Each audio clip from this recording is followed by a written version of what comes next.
Paulie B. And this is the Dragon Den recording studio. We've just finished off our lighting and we've got a new set of lights in. I'm not sure why this one on the end ain't blinking. It's supposed to be blinking. It must be a simple malfunction. We got the center one going and we got the side one going. This is my Lion. I got Pro Tools 10 on there.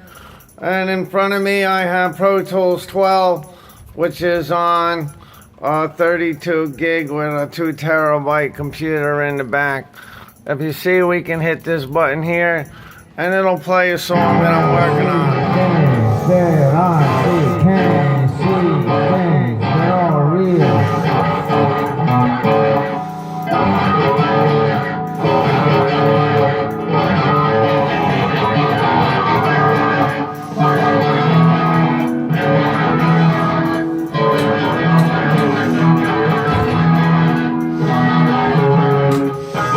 Anyhow, that's a short song that I'm working on. Just wanted to give you a small example of some of the capabilities of my studio.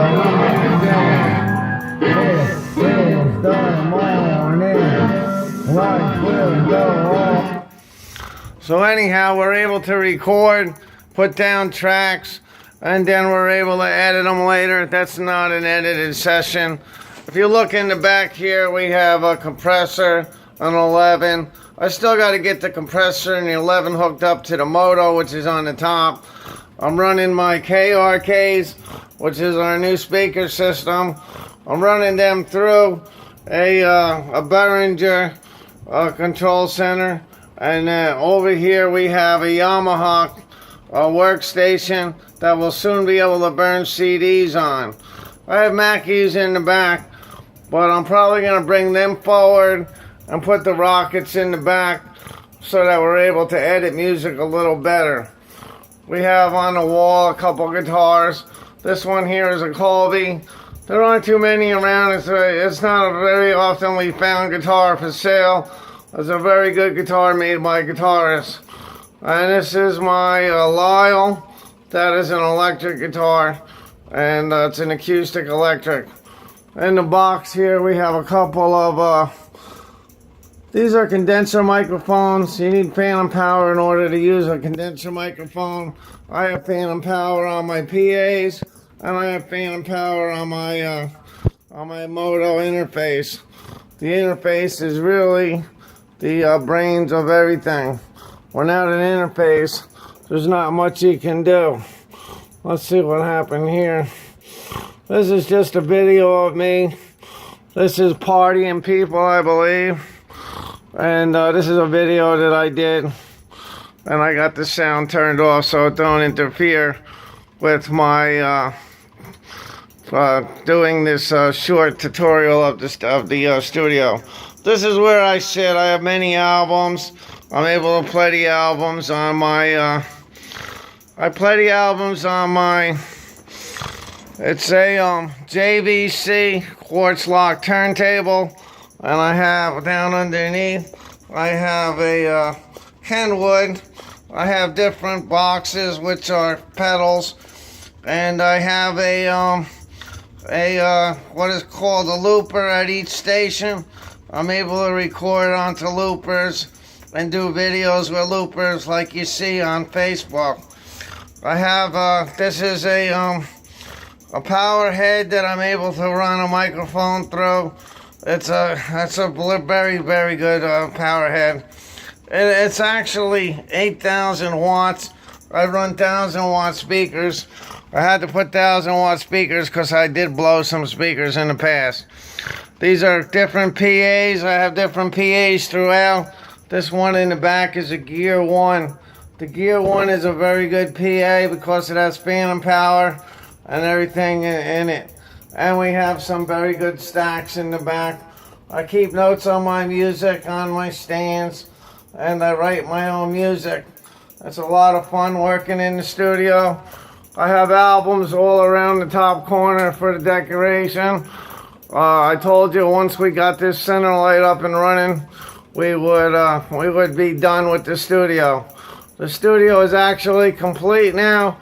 There's nothing left to do to the studio but have fun. We have an array of guitars. We have the Jimi Hendrix edition of his Jimi Hendrix's guitar. It is a replica of the guitar that Jimi Hendrix used. We have the one that I built, which is a 22 fret neck. It's a Fender, and it has special pickups. They're S1 switching, and and the pickups are N3 noiseless pickups. So you have 10 different tones. This other guitar right here is a Japanese lawsuit open booking, and I put 57 Gibson pickups in it. It's a semi-hollow body. It sounds outrageous. This is my bass. It's a 6-string bass. It was made between 65 and 76, I believe. It's a reissue. It's a Squier. It's a Fender. But believe me, the quality of this guitar is really surpasses to show that a Squier can be more than just a Squier. This is an Egnator.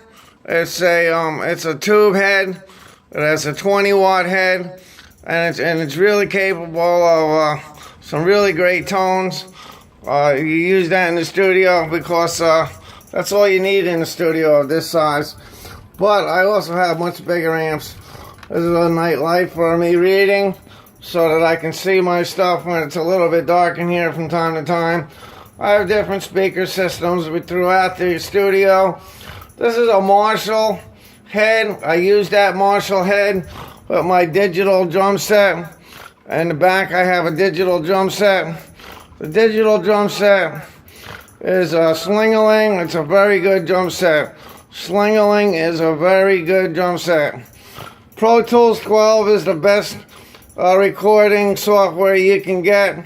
And I also have Ableton Live 9. So I really do have the best software money can buy. And when it comes down to a studio, this studio is a state-of-the-art studio. It's one of the best studios money can buy. I put a lot of money into it for a pro home recording studio. You can't ask for more. Over here in the corner we have a vocal section.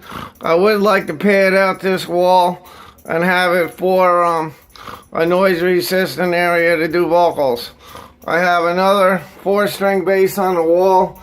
It's a Fender 4-string bass. A very good Fender 4-string bass.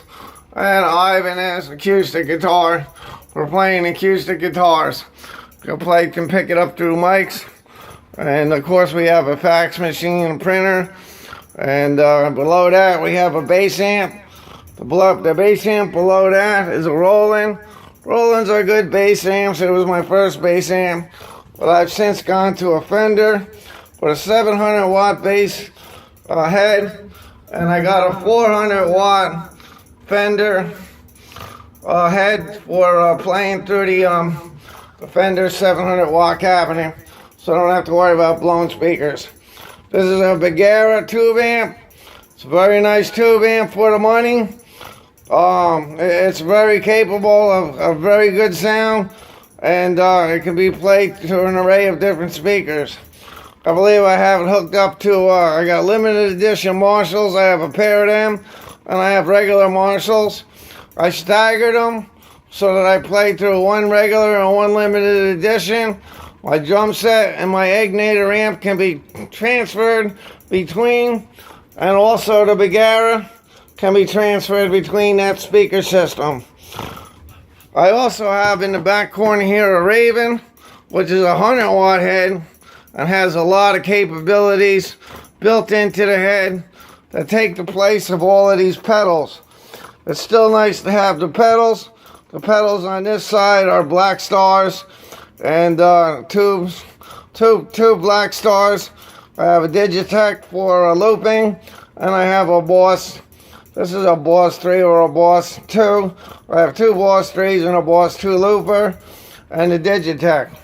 Over here I have a 4x4 cabinet with a 100 watt crate amp, and on top of that a custom 100 watt, which is a tube hybrid amp.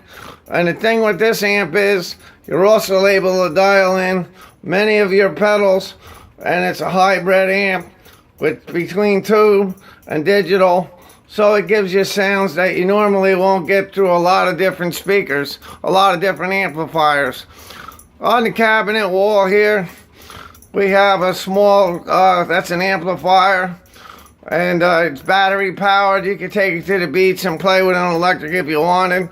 Below over here in the suitcase is actually a tube amp, and there's a little tube amp in there, and you can actually record with the tube amp at night and not make a lot of noise. Or if you're somewhere where you can't make a lot of noise, it's great for recording and doing stuff with the looper, and then taking the looper and sending it through a bigger amp later and coming out with quite a sound with a small tube amp. A lot of array of albums in the back and different boxes full of stuff that I use to either build guitars, different tuners, or different cables, and just an array of stuff. We have a tripod for a camera, shark tuners. I got the Marzio strings, and I use another set of another type of string. I can't read the name of them right now, but I have a couple different sizes of light and an extra light. I have a motion picture camera over here in the corner we've not yet got to use, but we're anxious to get it to put it to use. We're able to do videos on the motion picture camera, and hopefully we'll be doing podcasts with that soon in the future. It's a very nice camera with very high capabilities. Very nice camera altogether. Very nice. We come around. Over here we have a Stevie Ray Vaughan SRV Stevie Ray Vaughan #1 guitar. It's a replica of Stevie Ray Vaughan's guitar. The thing about this guitar is the tremolo bar is opposite that of a regular guitar. For some reason, Stevie Ray Vaughan flipped his tremolo bar, and it's a road-worn guitar. And it's for the money, it's not a bad guitar. But when you get down into the Jimi Hendrix, which is slightly more, and then you get into the custom-built guitar over here, which is a little more yet, they go in quality right up the line. I like to use them all. You never know what kind of sound you're looking for. Back here, you got a heavy duty. It's comparable to a Gibson. It's a Korean-made guitar, but it has push-pull pickups, and it's fire maple. A very nice guitar with fire maple. I have, let's see, Hiram Benger, PA system with the stacks. Very nice stacks. We have a small Yamaha amp here. We have a Johnson amp over here. And this is going to be the logo that we're going to put on our business card. And we're going to write out our name and company, Dragon Den Recording, on in red on the business card. We got a stack over here. And we come around. This is the Sling-a-Ling electronic drum set, which I really, really enjoy playing the drums. And I have a lot of fun coming up with my own drum beats. And as we come around, we see I write my own music. I have pictures that I draw. And it's all a little bit here, a little bit there. Eventually, we will come up with quite an array of pictures that we're going to produce into a CD or an album. We're going to come up with an album. And that's just my bucket list, to produce one album in my life. And this is the studio that will do that. I will produce an album. I'm with this studio, and I have everything here that I need to do it. There is nothing else I need. Starting at the bottom here, you got 1,000-watt speakers that I use for my podcast. Then you got another set of speakers that I use for a PA. And on top of that, you got the Gear 1, which powers the bigger amplifier, the bigger stacks in the back. For sometimes I like to record through a microphone. As you can hear, my voice is being picked up by that particular microphone. It's a ribbon mic. I have a couple of ribbon mics. I have condenser mics. I have dynamic mics. So I have a larger, different amount of mics. And all the mics are used for different things. And this is how we really came up with quite the studio. Well, anyhow, I really hope you've enjoyed this tour. And I've had a good time putting it on. Again, this is the Dragon Den Recording Studio. I hope you enjoy.